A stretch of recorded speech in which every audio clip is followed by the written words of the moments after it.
Adakah doa atau amalan yang sebaiknya dilakukan pada saat hati saya tidak tenang? Intinya untuk menenangkan hati dan pikiran dan menyerahkan semua kepada Allah Subhanahu wa taala. Ada. Kata Nabi SAW, siapa yang tertimpa musibah, sumpah, sedih, kemudian dia membaca Allahumma inni abduka, ya Allah saya adalah hambamu, wabni abdika, dan anak hambamu, maksudnya ayah saya hambamu juga, wabni amatika, dan anak daripada hamba perempuanmu, maksudnya ibu saya, nasiyati biyadik, ubun-ubunku ada di tanganmu, madhin fiya hukmuk, ya, sudah berlalu semua hukum-hukummu, gitu. Adlun fiya qada'uk, sangat adil semua keputusanmu. As'aluka ya Allah, saya meminta kepadamu ya Allah, bikulli ismin huwalak, atas namamu yang semua kau milikin, sammaita bihi nafsaka, engkau menamakan dirimu, au anzaltahu fi kitabik, atau kau turunkan dalam kitabmu Al-Quran, au allamtahu ahadan min khalqik, atau engkau mengajarkan kepada salah satu hambamu, antaj'al qur'ana karima rabi'a qalbi, engkau menjadikan Al-Quran sebagai penyejuk hatiku, wa nura basari, dan cahaya penglihatanku, wa jala'a huzni, dan pengangkat dari kesedihanku. Dalam riwayatnya ditambah wa dhihaba hammi wa ghammi, dan menghilangkan sumpek dan sedihku. Kata Nabi SAW, siapa yang baca ini pasti diganti sumpeknya, sedihnya menjadi kebahagiaan oleh Allah Subhanahu wa ta'ala. Baca dengan tulus, insya Allah bisa. Kalau anda belum tahu doanya, maka anda bisa milikin. Mungkin teman-teman yang sudah sering ikut pengajian saya sebelumnya tahu ada buku kumpulan doa. Kebetulan ada saya bawa malam ini di mobil saya, nanti bisa diambil. Ada infaknya Rp10.000. Nanti anda insya Allah bisa bayar dan kemudian ambil. Di situ ada doa 132 doa, diantaranya doa tadi. Kapan kita mulai puasa Arafah sudah saya jelasin tadi ya. Umroh dan haji bisa diperuntukkan untuk orang yang sudah meninggal. Apakah kurban bisa juga Ustaz untuk orang yang sudah meninggal? Ada pendapat yang marjuh. Marjuh ini dinomor duakan oleh para ulama. Beranjak daripada hadis Nabi SAW.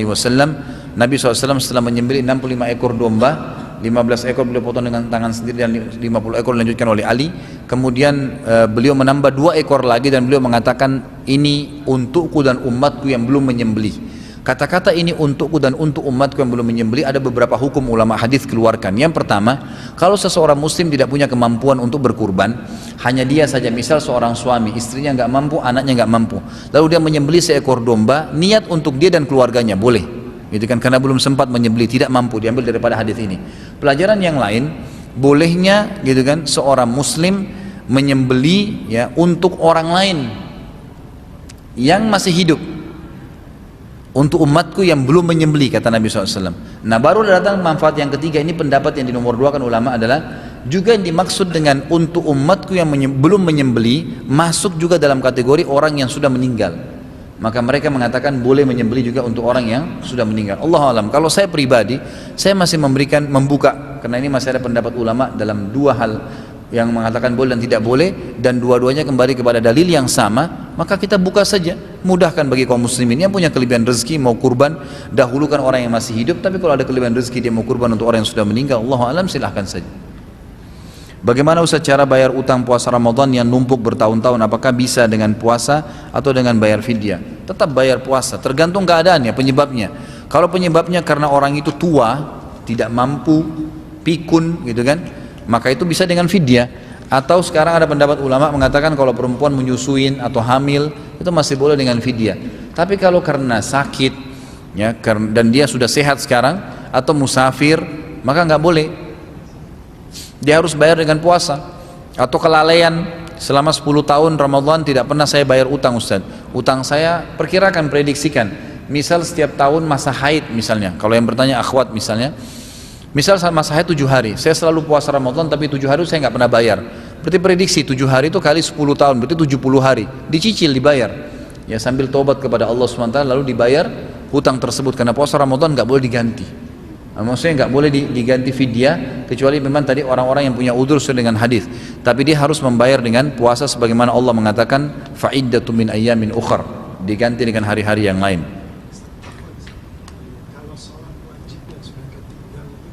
Enggak ada qadha. Ya, enggak ada. Kalau sholat yang sudah pernah, kita 50 tahun enggak pernah sholat, tahun 51 taubat nasuha. Jadi tidak ada namanya mengqadha sholat yang 50 tahun itu. Ya kan gitu.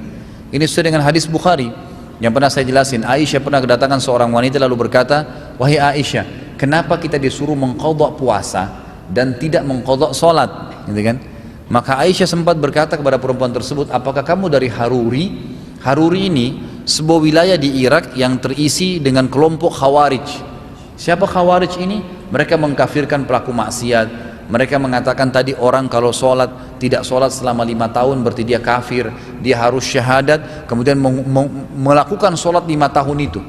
Setiap habis sholat duhur, sholat lagi, gitu kan? Apalagi kalau lagi umroh sekarang itu lagi rame-rame travel tuh, suruh jemaahnya sholat 1000 rakaat, bayar duhurnya, bayar asarnya, bayar subuhnya. Ini dari mana semua? Maka Aisyah berkata apa? Apakah kamu dari Haruri? Perempuan tersebut menjawab tidak.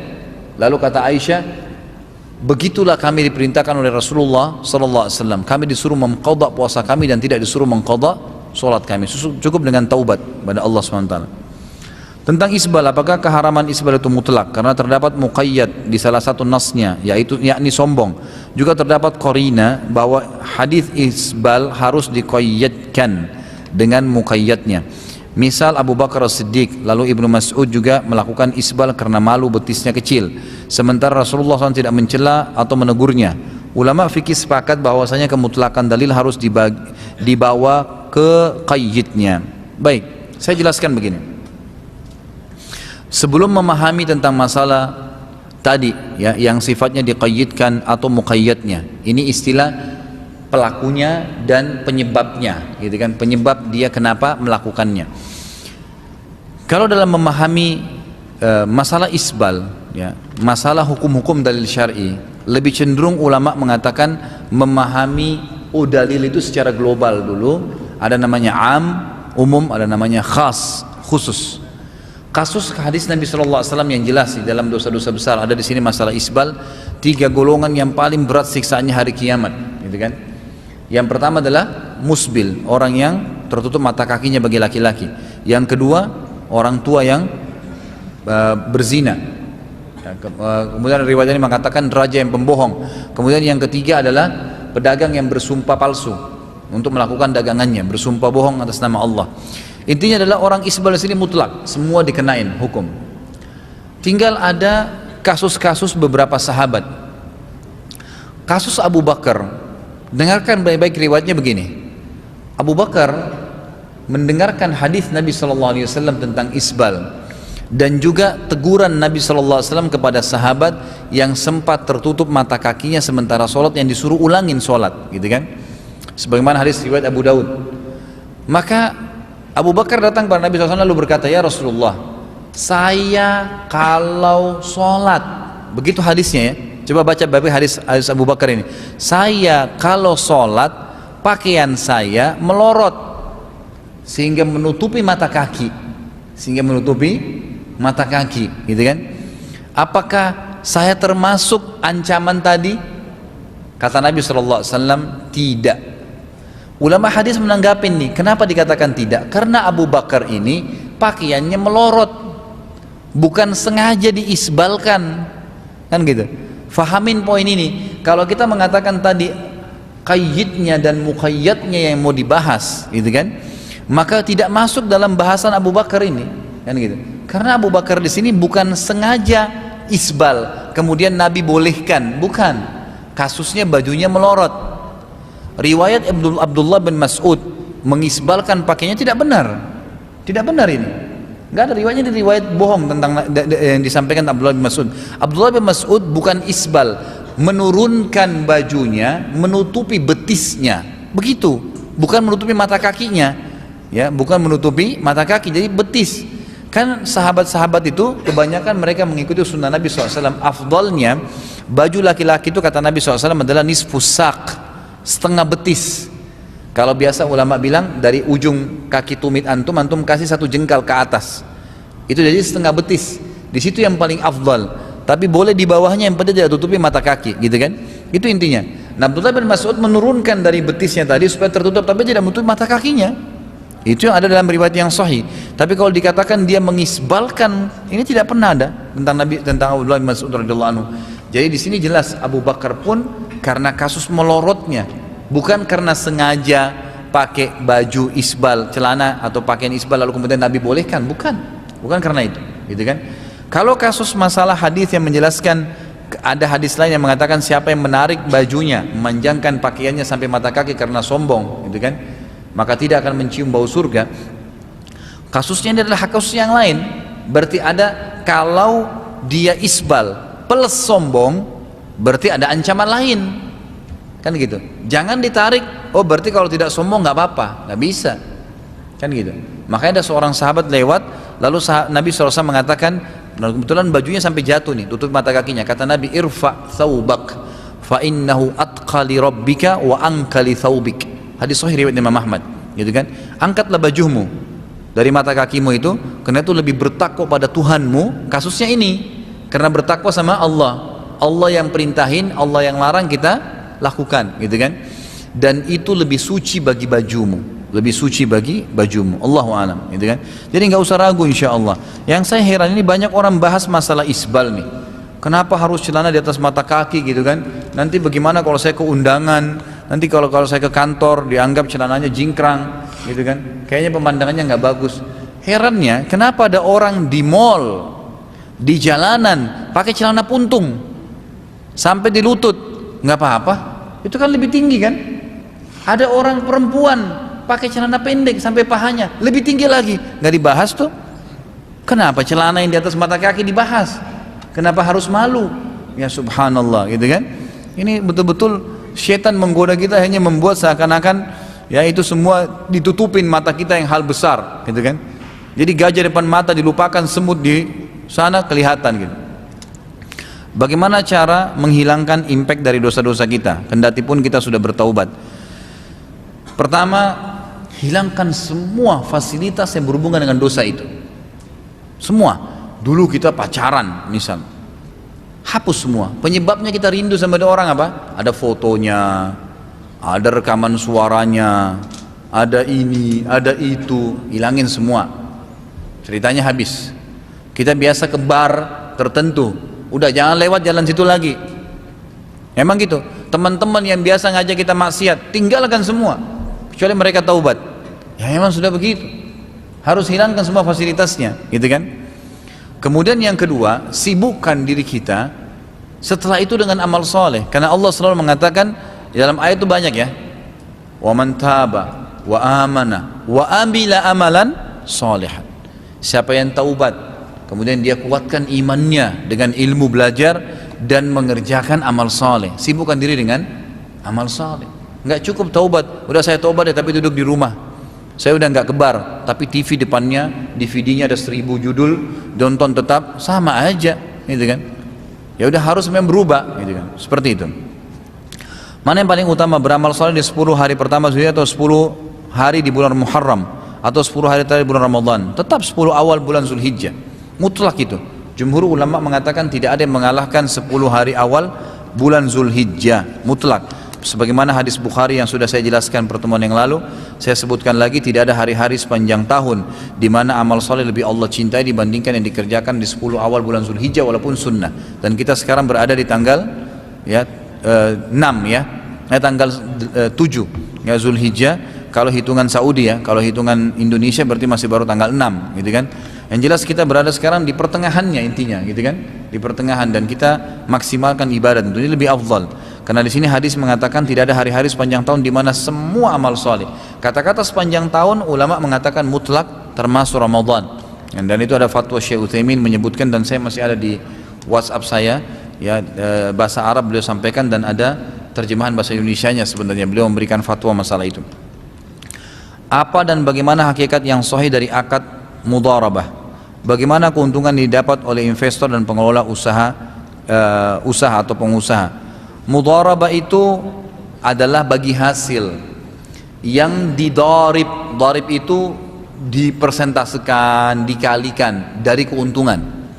Misal gini, saya masukin uang modal 1 juta, seorang teman saya masukkan 1 juta, 2 juta modal kita, dapat keuntungan. Kita sepakati begini, nanti kalau ada keuntungan kita akan tanggung, kita akan bagi 50-50%. Ternyata sebulan kemudian dapat keuntungan 1 juta, berarti bagi 500.000 kan gitu.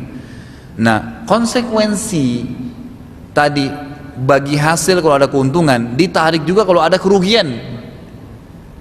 Jadi kalau rugi tanggung juga 50-50%. Jangan mau enaknya saja. Saya kan investasi, begitu rugi kembali modal saya. Kok enak benar? Nggak bisa. Dalam Islam memang bisnisnya harus begitu. Makanya Anda jangan taruh sembarangan uang kecuali orang yang dipercaya. Memang orang mukmin, gitu kan? Yang tahu, yang amanah, baru kita investasi. Kalau tidak kita kelola sendiri, baru bisa, gitu kan? Jadi konsekuensinya begitu. Itu mudharabah namanya. Jadi persentase yang diatur dari keuntungan, bukan dari modal ya. Kalau ada orang aja Anda bisnis langsung dia bilang begini, nanti kalau Anda kasih 1 miliar ke saya, Anda akan dapat setiap bulan 10% dari modal itu. Nggak boleh, riba. Nggak boleh. Ini bukan mudharabah namanya. Karena kita langsung patok dari uang dia. Belum tentu keuntungannya datang 10%, gitu kan? Mungkin 70%, dia lebih banyak dapat, nggak bisa, harus jelas. Jadi dari keuntungan, sebagaimana juga akan ditanggung kerugian sama-sama. Nah biasanya orang kalau tentukan persentase begini, dia itu ngadu nasib di situ. Ngejar 10% harus dikasih ke investor, yang penting dia punya modal untuk usaha. Nggak bisa, ini nggak sehat perusahaannya, nggak bisa. Jadi jelas, gunakan sistem syar'i, insya Allah akan baik. Itu yang saya tahu, mudharabah. Benarkah hadis kullu bidatin dhalalah bisa ditaksis atau dikhususkan maksudnya dengan hadis man sanna sunnatan hasanah? Asbabul wurud hadis, sebab disebutkannya man sanna sunnatan hasanah adalah masalah sedekah. Namun apakah didahulukan adalah keumuman lafaz atau kekhususan sebabnya? Jadi gini, kullu bidatin dhalalah, kata-kata kullu ini kalau dalam bahasa Arab masuk kepada hal yang kecil dan yang hal besar. Begitulah. Kalau saya bilang dalam bahasa Arab a'taitu mali kullah, saya memberikan harta saya menggunakan kata-kata kullu, semuanya, itu dalam makna bahasa Arab artinya saya memberikan semua harta yang saya pegang sekarang. Nah itu, yang saya punya sekarang saya kasih semua. Gitu kan? Seperti itu pemahamannya. Jadi kasus dikatakan kullu bid'atin dhalalah, semua bid'ah sesat oleh Nabi, berarti kecil, besar, semua masuk di dalamnya. Gitu kan? Itu pemahaman hadis dulu. Kalau masalah kasus man sanna fil islami sunnatan hasanah, siapa yang melakukan sunnah hasanah di dalam Islam, gitu kan? Perhatikan kalimat di sini hadisnya ya. Man sanna fil islami sunnatan hasanah. Siapa yang sunnahkan ya dalam Islam sunnah hasanah. Jadi istilah sunnah sudah ada. Kata ulama hadis begini rinciannya. Kasuistik misalnya di satu daerah salam tidak dihidupin, nggak ada orang yang salam di situ. Kita datang, kita hidupin sunnah Nabi itu. Kita mulai salam tangga, mulai salam, akhirnya sunnah itu jadi hidup. Ini yang dimaksud dengan sunnah hasanah.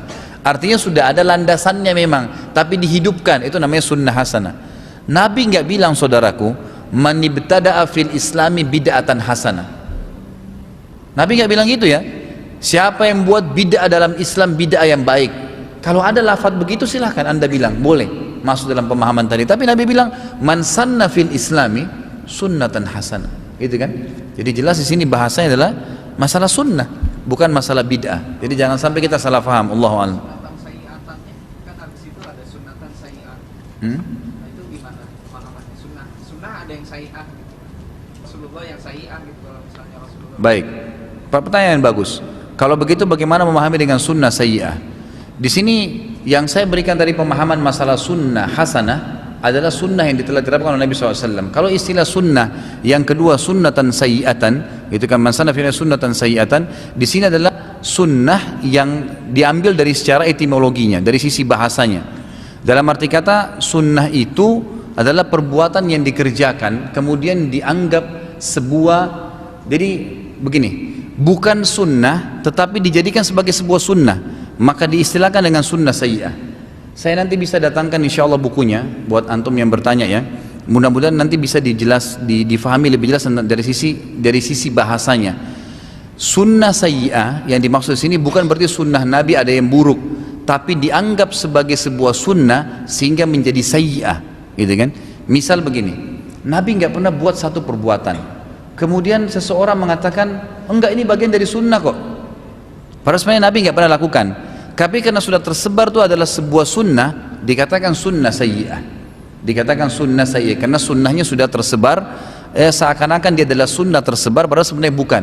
Maka disilakan dengan sunnah sayyi'ah. Allahu a'lam, ini yang saya ketahui. Ustaz, bagaimana dosa orang yang suka ibadah, misal sholat, puasa dan lain-lain, tapi dia masih bermaksiat, masih suka melihat lain jenis yang bukan mahramnya, semisal di internet, di TV, apa konsekuensi dosanya? Apakah ada hitungannya? Dan bagaimana cara menghalau dan menjauhkan maksiat itu? Terkadang maksiat itu luar biasa, Ustaz. Mohon penjelasan.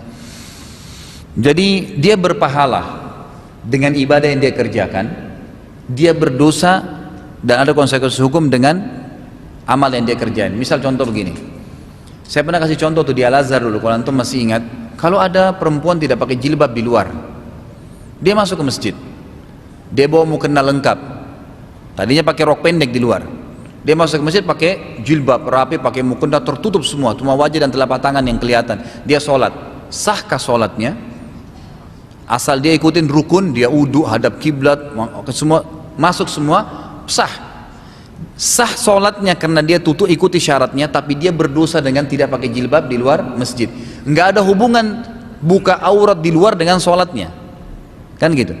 Itu keadilan Allah Subhanahu Wa Taala. Karena kalau dihubungkan satu sama yang lain, ini rentetannya jadi susah nih, ya, jadi repot nanti.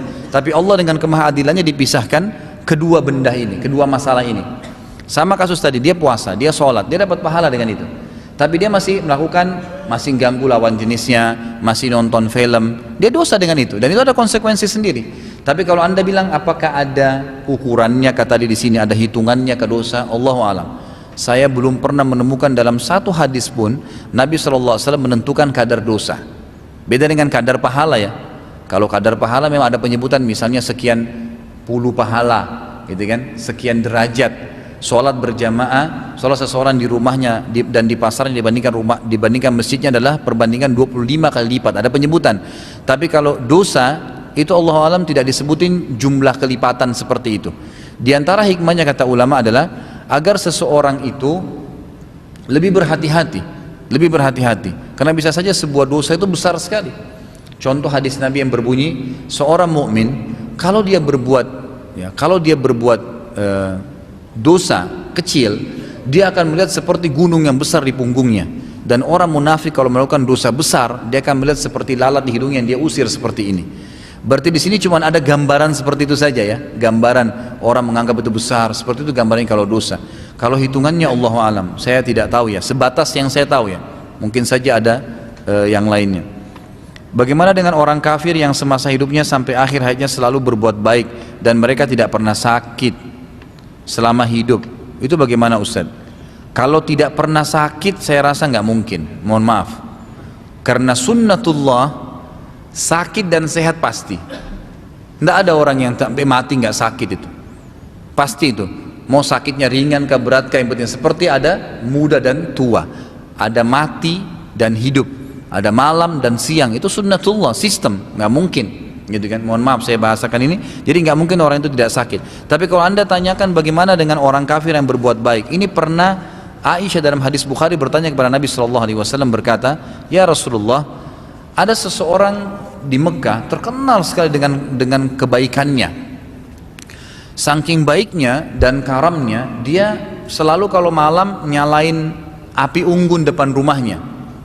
Dia nyalain supaya musafir tahu kalau rumahnya dia terbuka, siapapun boleh minta makanan biar malam, gitu kan. Namanya Ibnu Lutbiyah.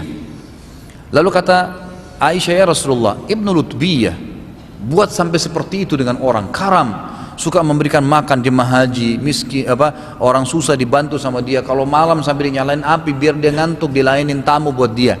Apakah itu bermanfaat buat dia dalam kondisi dia dalam keadaan kafir ya? Apa kata Nabi SAW? Tidak bermanfaat untuknya karena dia belum beriman kepada Allah. Dia belum beriman kepada Allah. Berarti amal kebaikan itu walaupun dikerjakan oleh seseorang yang tidak beriman pada Allah dan Rasulnya, itu dia dapatkan pujian dari manusia, ya, tapi tidak ada pahala di sisi Allah SWT. Tidak bermanfaat bagi dia. Ustaz, adakah pahala atau penghapus dosa yang bisa menghapus seluruh dosa kita tanpa bekas dan sisa? Kalau dosa kecil ada, dosa kecil ya. Seperti hadis masalah wudu, melangkah ke masjid, bersedekah. Allah mengatakan innal hasanati yudhibnas sayyiat. Ya, semua perbuatan baik, ya tadi sholat, puasa, apa saja ibadah akan menghilangkan dosa-dosa. Di sini ulama mengatakan dosa-dosa kecil. Kalau dosa-dosa besar memang itu harus diikuti dengan taubat, ya, diikuti dengan taubat nasuha. Imam Nawawi mengatakan, yang sudah sering saya bilang, taubat dari dosa besar ini harus diikuti dengan 3 syarat mutlak: meninggalkan seketika, menyesali dan berjanji sama Allah tidak mengulanginya. Allahu a'lam. Apakah dosa-dosa dan bekas-bekasnya itu juga takdir Allah Ta'ala, dan bisakah takdir itu kita rubah dan bagaimana merubahnya? Dosa itu sama dengan ibadah, masuk dalam takdir ikhtiar. Masya Allah, ini buku ini. Gimana cara bacanya nih? Antum nunggu sampai subuh nih. Labas, yang bertanya jangan tersinggung ya. Saya bercanda. Walaupun sebenarnya memang kalau bisa to the point ya, pertanyaan insya Allah nanti saya paham. Jadi berbuat amal soleh, semua perilaku makhluk namanya af'alul ibad, masuk dalam takdir ikhtiar. Makan, minum, tidur, berbuat ibadah, berbuat maksiat, takdir ikhtiar. Artinya Allah catatkan di lauhil mahfuz, ya, sebagai sesuatu yang bergulir dalam kehidupan kita, namanya takdir, tapi sesuai juga dengan pilihan kita masing-masing. Teh ini pada saat misalnya saya minum, Allah sudah tahu. Kalau saya minum sekarang, Allah sudah tahu bahwasanya saya akan minum sekarang teh ini. Maka dicatatkan sebagai takdir saya di lauhil mahfuz, sebagai ikhtiar, ya, perilaku saya akan minum. Maka dicatat sebagai takdir saya. Jodoh, memilih si A, si B, si C. Pada saat saya pilih si B sebagai pasangan hidup saya, itu takdir ikhtiar, pilihan saya sendiri. Tapi Allah sudah tahu saya akan pilih orang ini pada saat itu, dicatat sebagai takdirnya. Itu namanya ikhtiar. Saya sudah pernah jelaskan, takdir ada 2 macam, ada mutlak, ada ikhtiar. Ikhtiar adalah berhubungan dengan pilihan kita sendiri, lalu dicatat sebagai takdirnya oleh Allah Subhanahu wa Ta'ala. Kalau takdir mutlak, memang kita nggak ada campur tangan di situ, seperti kasus jenis kelamin kita, paras wajah, warna kulit, lahir dari rahim ibu siapa, termasuk kematian di dalam situ adalah tidak ada campur tangan kita. Tapi kalau ikhtiar, perilaku sehari-hari berhubungan dengan kita, Allahu alam. Jadi masuk dalam masalah meninggalkan dosa, masuk dalam takdir, tapi kan pilihan Anda. Makanya ulama mengatakan nanti hari kiamat orang-orang yang masuk neraka itu mengakui keadilan Allah, karena Allah nggak pernah suruh dia maksiat kok. Allah sudah ingatin, gitu kan? Ini dosa ya, jangan buat 1, 2, 3, 4, 5, nanti dapat dosa, nanti masuk neraka. Neraka itu begini, begini, begini. Seperti itu gambarannya. Baik, beberapa pertanyaan lagi ya insya Allah. Ustaz, doa apa yang dibaca jika kita sudah merasa jauh dari Allah? Kalau doa khusus sih Allahu alam ya, saya tidak tahu. Tapi ada doa-doa yang bisa kita jadikan sebagai jawaban dari pertanyaan ini. Seperti misalnya Allahumma habbib ilainal iman, ya Allah cintakanlah kepada kami keimanan, wa zayyinhu fi qulubina, dan hiasi dalam hati kami, wa karrih ilainal kufra wal fusuqa wal isyan, dan bencikanlah buat kami, ya, buatlah kami tidak senang, ya, ini terhadap wa karrih ilainal fusuqa, perbuatan kefasikan, ya, perbuatan maksiat, wal isyan, pelanggaran-pelanggaran, itu termasuk kita minta wa ja'alna minar rasyidin, jadikan kami orang-orang yang mendapatkan petunjuk. Allahu alam. Saya bacakan 2-3 pertanyaan lagi ya. Apakah kita sholat atau puasa niatnya harus berbahasa Arab? Enggak sama sekali, gitu kan? Sama sekali tidak. Niat dalam hati mau ibadah, kerjain itu.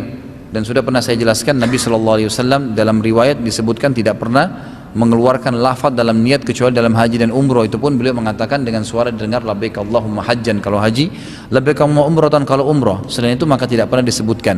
Jadi ulama sepakat, ya, di antaranya mazhab jumhur ulama, kalau semua ibadah itu diikuti dengan niat di dalam hati seseorang. Kalau tadi Anda wudu mau sholat isya, lalu Anda hadir di sini mau sholat isya karena imamnya ada, dan sudah niat, kita tahu imam ada, kita akan mau jadi makmum, mau ikut berjamaah, sudah niat jadi makmum, maka Allahu Akbar, selesai. Sudah niat dalam hati mau sholat, itu niatnya, ya, itu niatnya. Dan itu tidak perlu ada dalam bahasa Arab ataupun dalam bahasa khusus atau dengan lafaz-lafaz khusus. Kasuistik pernah saya jelaskan, orang yang membaca nawaitu shoma gadin, puasa misalnya, usolli fardhu salatid duhur, ini semua dibuat oleh beberapa guru-guru besar yang ada di Mesir, di Al-Azhar, ya, yang menisbatkan diri kepada Imam Syafi'i rahimahullah. Itu pun mereka mengatakan lafaz dengan niat yang disusun oleh mereka ini, nawaitu shoma gadin, nawaitul wudu'a rafi hadath dan seterusnya, ini adalah pelengkap daripada niat dalam hati. Mereka mengatakan kalau Anda kembali kepada buku-buku Syafi'iyah yang disusun oleh teman-teman kita ini, mereka mengatakan kalau ada orang niat dalam hati mau sholat misalnya, kemudian dia lupa lisannya, dia lupa menyebutkan, sah sholatnya. Tapi kalau dia menyebutkan dengan lisannya usolli fardhu salatid duhur, tapi hatinya nggak niat, nggak sah, karena ini adalah pelengkap. bukan asas gitu kan, bukan asas. Jadi tidak ada lafadz khusus gitu. Apakah boleh di sujud terakhir kita berdoa tapi menggunakan bahasa setempat? Saya sudah pernah sampaikan ya, ini jumhur ulama mengatakan dibolehkan, masuk dalam umumnya hafadz hadis yang mengatakan, hadis Bukhari Muslim, kalau kalian ruku agungkan Allah, kalau kalian sujud perbanyaklah doa. Kata-kata perbanyak doa di sini diberikan rincian ulama, kalau ada orang Arab sakit lalu dia bilang dalam sujudnya Allahumma shfini, ya Allah sembuhin saya, bolehkah? Boleh saja, karena umumnya tadi kata Nabi perbanyaklah doa. Bagaimana kalau orang Indonesia? Bagaimana kalau orang Afrika? Dia nggak ngerti bahasa Arab, maka masuk dalam umumnya hadis ini. Ini pendapat ulama yang mengatakan boleh menyebutkan, tapi khusus di sujud dan juga sebelum salam, karena dua-dua ada lafadz hadis Bukhari. Yang satu mengatakan kalau kalian ruku agungkan Allah, kalau kalian sujud perbanyaklah doa, karena sangat jarang doa ditolak pada saat sujud. Dan kalau salam, sebelum salam, setelah Nabi SAW ajarkan 13 macam doa sebelum salam kepada para sahabat, beliau mengatakan setelah itu falyad'u ma yasha, dia boleh berdoa sesuai yang dia inginkan. Mohon maaf, ini pertanyaan terakhir saya bacakan ya. Pernah mendengar kalau sebenarnya dalam uang kertas itu sendiri riba karena nilai uangnya berbeda dengan kertas. Benarkah Ustaz? Soalnya zaman Rasulullah SAW mata uangnya dirham dan dinar. Saya belum pernah menemukan pendapat itu ya, Allahu a'lam, saya belum pernah temukan. Tapi yang jelas ulama menarik semua yang senilai dengan emas dan perak maka boleh ditransaksikan. Makanya ulama mengatakan bolehnya money changer, gitu kan? Karena ada perbedaan nilai, maka itu dibolehkan. Dolar dengan rupiah misalnya, real dengan ini, itu umumnya dikatakan dibolehkan karena ditarik seperti orang transaksikan antara emas dan perak. Yang itu sama juga dengan zakat, keluar hukumnya zakat mal karena dipatokan dalam masalah awalnya itu zakat emas dan perak, gitu kan? Maka kalau anda kembali ke buku-buku fikih, mereka mengatakan ini kembali kepada hukum daripada emas dan perak tadi. Kalau kita berjualan kepada orang yang penghasilannya dari hasil riba, bank konvensional, gitu kan? Jadi gini, sekali lagi saya jelaskan, dalam Islam saudaraku, kalau anda sedang melakukan transaksi ya, atau sedang kedatangan tamu ya, hukumnya adalah hukum secara zahir. Hukumnya adalah hukum secara zahir. Jadi kita tidak perlu menanyakan, kamu ini sebenarnya halal nggak sih pendapatan kamu makan di restoran saya? Kamu halal nggak sih pendapatan kamu sehingga kamu beli ya ini HP saya? Itu nggak perlu, kan gitu. Kecuali memang jelas-jelas kita tahu dia pekerjaannya itu dan tidak ada pekerjaan lain. Kalau dalam hadis riwayat Bukhari disebutkan Nabi SAW mengharamkan penghasilan ya riba dan penghasilan perzinahan ya. Ini ada hadis Bukhari menjelaskan Nabi SAW mengharamkan penghasilan itu. Jadi orang yang berzina dan orang yang riba. Kalau kita tahu jelas-jelas memang itu pendapatan dia satu-satunya, nggak ada pendapatan lain, maka sebaiknya kita tidak transaksi. Allahu a'lam. Ini yang saya ketahui ya. Kalau kita tahu, atau seorang pezina sengaja datang kepada saya atau kepada seseorang terus kemudian dia mau belanja. Dia mau belanja. Saya tahu tidak ada penghasilan lain kecuali itu, maka saya tidak menerima transaksinya. Emang sudah begitu? Anda boleh kembali kepada hadis Bukhari dalam bab jual beli atau juga dalam Bulughul Maram ada bab jual beli. Nabi SAW mengharamkan nilai riba, hasil riba dan juga dari hasil Allahu a'lam perzinahan. Mungkin begitu dulu. Kalau ada benar dari Allah, kalau ada salah dari saya mohon dimaafkan. Subhanakallahumma bihamdika asyhadu an la ilaha illa anta astaghfiruka wa atubu ilaik. Wassalamualaikum warahmatullahi wabarakatuh.